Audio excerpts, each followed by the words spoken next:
हाँ जी, good morning. अगर सो रहे हैं तो जग जाइए, और अगर जगे हुए हैं तो चलिए आज का दिन को स्पेशल बनाते हैं। किसके लाइफ में क्या चल रहा है बात कोई नहीं जानता, किसके दिल में किस बात का दुख है ये भी हर किसी को नहीं पता होता। लेकिन सुबह की शुरुआत अगर अच्छी बातों से की जाए तो उस दिन की तो बात ही कुछ और है। किसकी कौन सी बात आपकी ज़िंदगी बदल के रख दी ये भी तो कोई नहीं जानता ना। लेकिन ज़िंदगी में एक बात हमेशा से तय होती है कि इंसान को फ्रीडम बहुत पसंद होती है। खासकर हर इंसान चाहता है कि उसकी चीज़ें उसके हिसाब से हो, कोई भी उसे रोके ना, कोई भी उसे टोके ना, कोई भी किसी चीज़ को लेके मना न करे। लेकिन हमें इस बात पे गौर करनी चाहिए कि क्या हमेशा के लिए ऐसा सही होता है? क्या सच में आप कुछ ऐसा चाहते हैं वैसा आपको मिलना चाहिए? चलिए आज के दिन की शुरुआत एक बड़ी ही प्यारी कहानी के साथ शुरू करते हैं। उम्मीद है ये कहानी आपकी ज़िंदगी में एक बेहतरीन सबक देने में ज़रूर मदद करेगी। एक बार माँ बाजार जा रही थी। उसका एक 8 साल का बच्चा था। बच्चा जिद करने लगा कि मम्मा मुझे भी मार्केट ले चलो। माँ कहती है वहाँ बहुत भीड़ होती है, तुम छोटे हो, तुम खो जाओगे। मैं इधर सामान लेने में बिज़ी हो जाऊँगी और तुम कहीं खो जाओगे तो फिर क्या करूँगा? बच्चा कहता है कि नहीं माँ, मैं आपके साथ ही रहूँगा। काफ़ी ज़िद करने के बाद माँ मान गई, लेकिन एक शर्त रखी कि तुम मेरा हाथ नहीं छोड़ोगे और तुम पूरे सफ़र में या पूरे मार्केट में मेरे साथ ही रहोगे। लड़का बोला ठीक है मम्मा, हम ऐसा ही करेंगे। दोनों रास्ते में हाथ पकड़ते हुए निकल पड़े मार्केट की तरफ। कुछ वक्त बीता, माँ कुछ सामान शॉपिंग वगैरह करने लगी। तब तक उस भीड़ में पता नहीं कब लड़के का हाथ माँ से छूट गया और वो दोनों आपस में बिछड़ गए। माँ की तो चिंता की कोई सीमा ही नहीं थी।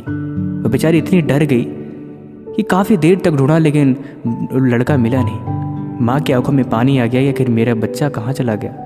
उसका मन था कि जोर जोर से चिल्लाए, लेकिन वो फिर भी ढूंढी जा रही थी।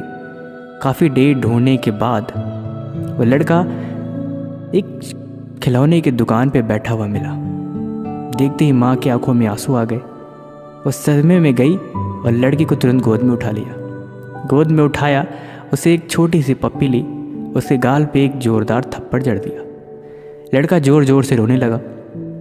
अभी वो रो रहा था कि माँ ने उसे आइसक्रीम खिलाई और फिर लड़का चुप हो गया। कुछ वक्त बाद जब दोनों आगे गए तो लड़की ने फिर एक और आइसक्रीम की डिमांड करी तो माँ ने आइसक्रीम देने से मना कर दिया और उसे बहुत डांटने लगी। वो जोर से डांट रही थी कि इतने में लड़का फिर से रोने लगा।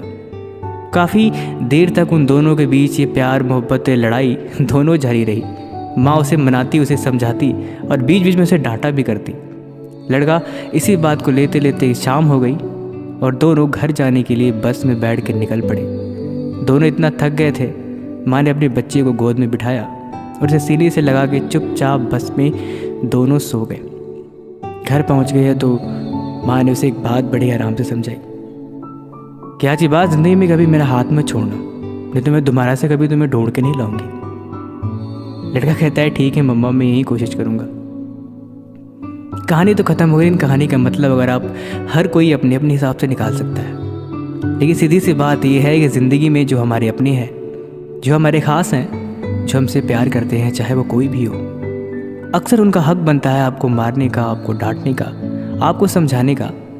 लेकिन उनके मार के बदले अगर आपको गलत लगे या आपको ये लगे कि ये तो सही नहीं हो रहा, तो शायद आपसे बेवकूफ़ कोई नहीं होगा इस दुनिया में। क्योंकि जहाँ पे प्यार है वहीं पे हक है, और सच्ची मोहब्बत हमेशा आपकी बुराई ही आपको दिखाती है ताकि आप उसे दूर कर सको और उसमें सुधार ला सको।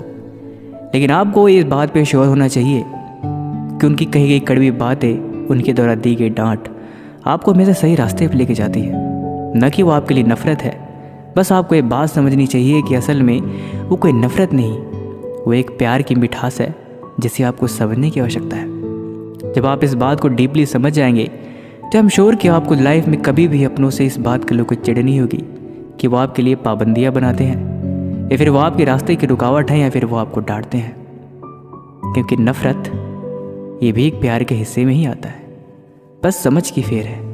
जिन्हें आज़ाद रहना है उन्हें ये चीज़ हमेशा गलत ही लगती है।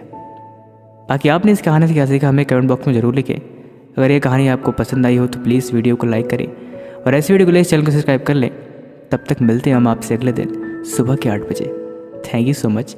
Have a nice day.